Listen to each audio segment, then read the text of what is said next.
सभी को जय मसीह की। बाइबल ऐसा बताती है, एक व्यक्ति था जिसका नाम था बिलाम, और उसके विषय में बाइबल ऐसा बताती है कि वो परमेश्वर के साथ चलता था, परमेश्वर उससे बातें करता था।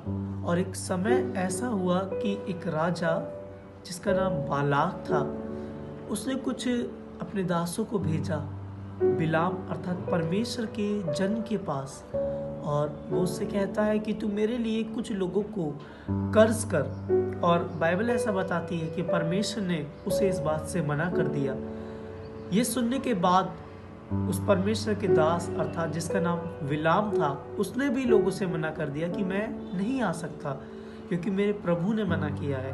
अब वचन ऐसा बताता है कि फिर वे लोग दोबारा आए और उन्होंने उसे लालच दिया, और बिलाम इस बार फंस गया और वो फिर कहता है मैं दोबारा प्रभु से पूछूंगा। अब वचन ऐसा बताता है कि जब ये परमेश्वर ने देखा कि ये व्यक्ति फिर दोबारा मेरे पास आया, मेरी मर्जी जानने के बाद भी परमेश्वर ने उससे कहा तू जा। अब वचन ऐसा बताता है जब ये व्यक्ति जा रहा था तो रास्ते में इसकी गधी जिस पर ये चढ़ के जा रहा था वो रुक गई। तब इसने उसे मारा और फिर वो साइड को हो गई। फिर उसने उसे और मारा, और लिखा है वो फिर खेत में गई और उसने फिर उसे मारा। ऐसा 3 बार हुआ।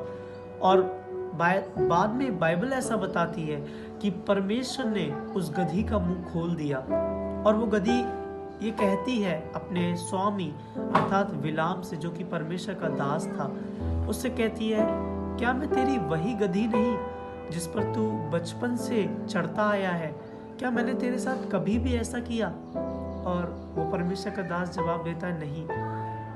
फिर वो गधी कहती है देख, मेरे सामने एक स्वर्गदूत था, अगर मैं आगे बढ़ती तो वह तलवार से जो उसके हाथ में है तुझे मार देता। आपको पता है ये सब कुछ परमेश्वर ने एक गधी के द्वारा कहा। सोचिए, अगर परमेश्वर बिलाम की आंखें खोल देता तो उसे गधी की जुबान खोलने की जरूरत नहीं थी। पर क्यों इससे पहले कि परमेश्वर बिलाम की आंखें खोलता, उसने उसकी गधी का मुंह खोला। परमेश्वर अगर चाहता तो डायरेक्ट मुंह भी, आंखें भी खोल सकता था बिलाम की, लेकिन उसने ऐसा नहीं किया। आपको पता है गधी ये सिखा रही थी कि देख बिलाम, मैं बचपन से तेरे साथ हूँ, बचपन से तू मुझ पर चढ़ता आया है, लेकिन मैं आज भी तेरे साथ विश्वास योग्य बनी रही, लेकिन तू ने अपने परमेश्वर के प्रति अपनी विश्वास योग्यता खो दी है। परमेश्वर चाहता है हम विश्वास योग्य बने। हमने जो भी किया है हम उसके सामने जाएं और विश्वास योग्यता के साथ अपने गुनाह मान लें। परमेश्वर चाहता है हम विश्वासी योग्य रहें, विश्वासी ही नहीं अब हम विश्वासी योग्य बने।